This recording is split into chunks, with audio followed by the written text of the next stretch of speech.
वर्णन चल रहा था स्वर्गों का कि 12 व्रतों का पालन करते हुए यह जीव 16 स्वर्ग में, मतलब पहले सुर से लेकर 16 मतलब 16वीं सुर तक उत्पन्न होता है।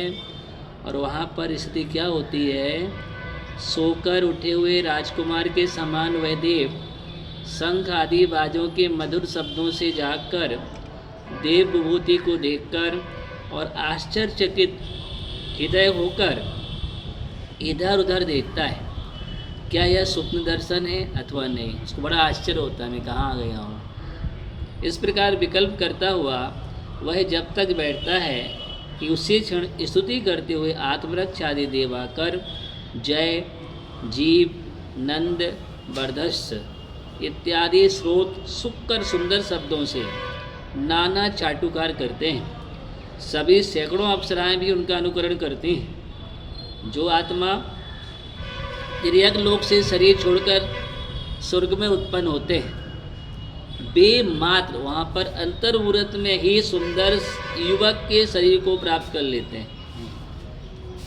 जो जीव यहाँ से शरीर छोड़ करके गए हैं संलेखना धारण करके साधना की, और वहाँ पर ही विषय चल रहा है, तो स्वर्गों में एकमात्र अंतर्मुहूर्त में ऐसे उठते हैं जैसे एक सो करके कोई युवा उठा हो, और उपवास सैया पर ऐसे प्रकट होते हैं जैसे कोई सोता हुआ राजकुमार सोकर उठा हो। उनका शरीर वस्त्राभूषणों से सुसज्जित, सुगंधित और अद्भुत सुंदर होता है। जन्म के अंतर्मुहूर्त काल तक देव भी मति और शुद्ध ज्ञान युक्त होते हैं। पश्चात उन्हें अवधि ज्ञान होता है अंतर्मुहूर्त पर। जब तक उन्हें अवधि ज्ञान नहीं होता तब तक वे अपनी मति और शुद्ध ज्ञान के माध्यम से दृश्यमान अद्भुत पदार्थों को देखकर आश्चर्य युक्त होते हैं और सोचते हैं कि ये सब पदार्थ वास्तव में हैं अथवा स्वप्न में देख रहा हूँ। वे देव जब तक विविध विकल्प करते हैं तब तक आत्मरक्ष आदि देव आकर उसी क्षण उसकी स्तुति करते हैं। स्तुति में प्रशंसात्मक आदरयुक्त वचन बोलते हुए वे देव जय हो, विजय हो, जीव जीते रहो, नंद आनंद को प्राप्त हो, वर्धस्व वृद्धि को प्राप्त हो इत्यादि कर्णप्रिय मधुर शब्दों से विनम्रता पूर्वक स्तुति करते हैं। जय जीव, जय जीव, नंद, वर्धस इत्यादि शब्द मंगल रूप माने गए हैं। ऐसे ही शब्दों को आचार्य यति सब ने भी मंगल स्वरूप कहा है। पूर्णम पूज पवित्ता पसत सिखे सिक्खिम कल्याणा पसत शिव खेम कल्याणा सुहे सोखादि सब्बे निर्दिष्टा मंगलस पजाया। तिलोपणति में पुण्य, पूत, पवित्र, प्रशस्त, शिव, भद्र, क्षेम, कल्याण, शुभ और शौक इत्यादि सभी शब्द मंगल के ही पर्यायवाची नाम हैं।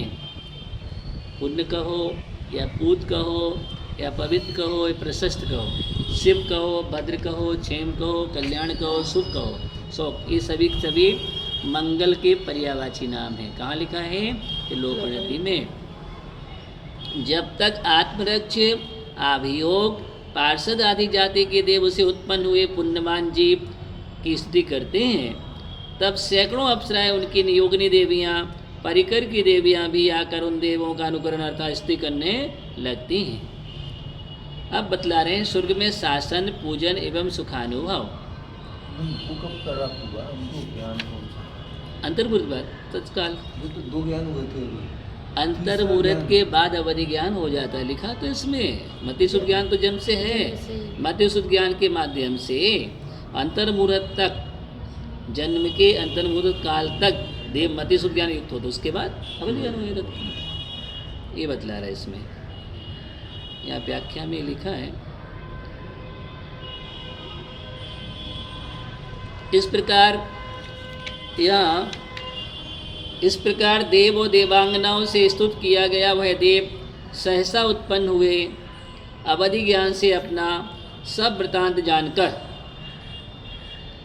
स्नान गृह में जाकर स्नान बापका में स्नान कर, तत्पश्चात आभरण गृह में जाकर 16 प्रकार के आभूषण धारण कर, पुनः पूजन के उपकरण लेकर सहसा शीघ्र ही जिनालय में जाकर उत्तम बाजों से तथा विविध प्रकार के मांगलिक शब्दों से और गंध अक्षत आदि द्रव्यों से जिनेंद्र भगवान का पूजन कर सहस्रों स्तोत्रों से स्तुति करके तत्पश्चात अनेक देवों से व्याप और परम रमणीक सभा भवन में जाकर अनेक देवों से स्तुति किया जाता हुआ श्वेत छत को धारण करता हुआ और श्वेत चमरों से रोमांचित है संपूर्ण शरीर जिसका ऐसा वह देव सिंहासन के ऊपर बैठता है, वहाँ पर वह उत्तम अप्सराओं के साथ क्रीड़ा करता है और अणमा महिमा आदि दिव्य 8 गुणों के प्रभाव से द्वीपों में, समुद्रों में, गंगा आदि नदियों के तीरों पर, शैलों के शिखरों पर, नंदनवन आदि देवदानों में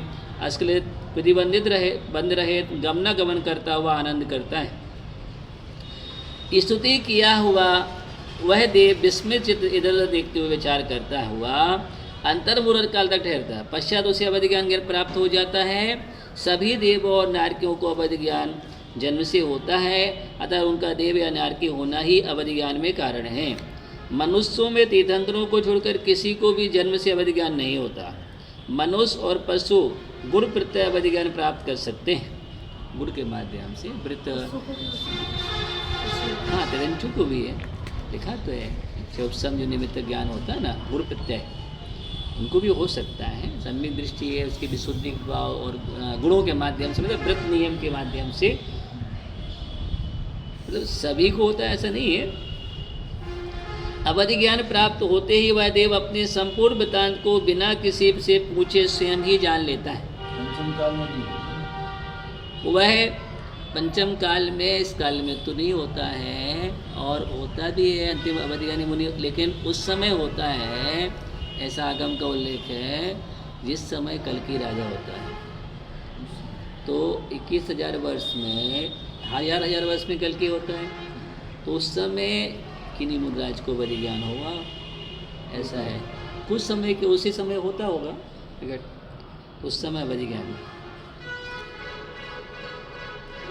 अवधि ज्ञान प्राप्त होते वह देव अपने संपूर्ण वृत्तांत को बिना किसी से पूछे स्वयं ही जान लेता है।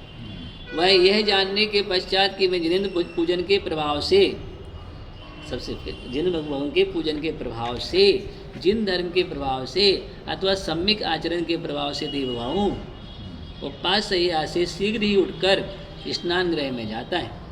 विशाल स्नानगार में बनी हुई सुगंधित अथाह जलयुक्त बावियों में स्नान कर आवरण गृह में जाकर आभूषण धारण कर जिनेंद्र पूजन के उपकरण लेकर शीघ्र ही जिन मंदिर जाता है और वहाँ विविध वाद्य यंत्रों से, विविध मांगलिक शब्दों से, जल, चंदन, अक्षत और उत्तमोत्तम द्रव्यों से श्री जिनेंद्र देव की पूजन कर सहस्रों स्तोत्रों से पूजन करने के बाद अनेक देवों से व्याप्त और परम रमणीय सभागृह में अनेक देवों से स्तुति किया हुआ जाता हुआ श्वेत छत को धारण करता हुआ श्वेत चमरों से रोमांचित कंपायमान संपूर्ण शरीर जिसका ऐसा उत्तम देव सिंहासन पर बैठता है।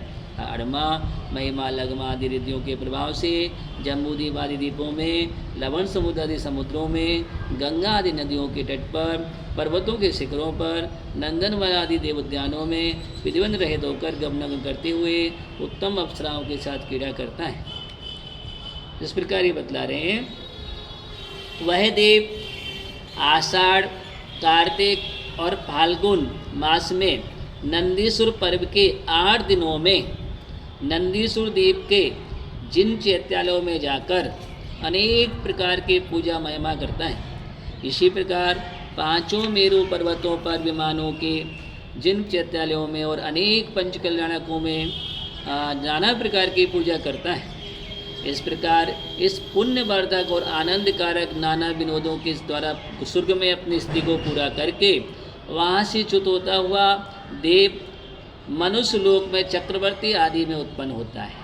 ये बतला रहा उसके प्रभाव से चक्रवर्ती आदि होता है। इस प्रकार जानना चाहिए। शेष विषय को बाद में समझेंगे।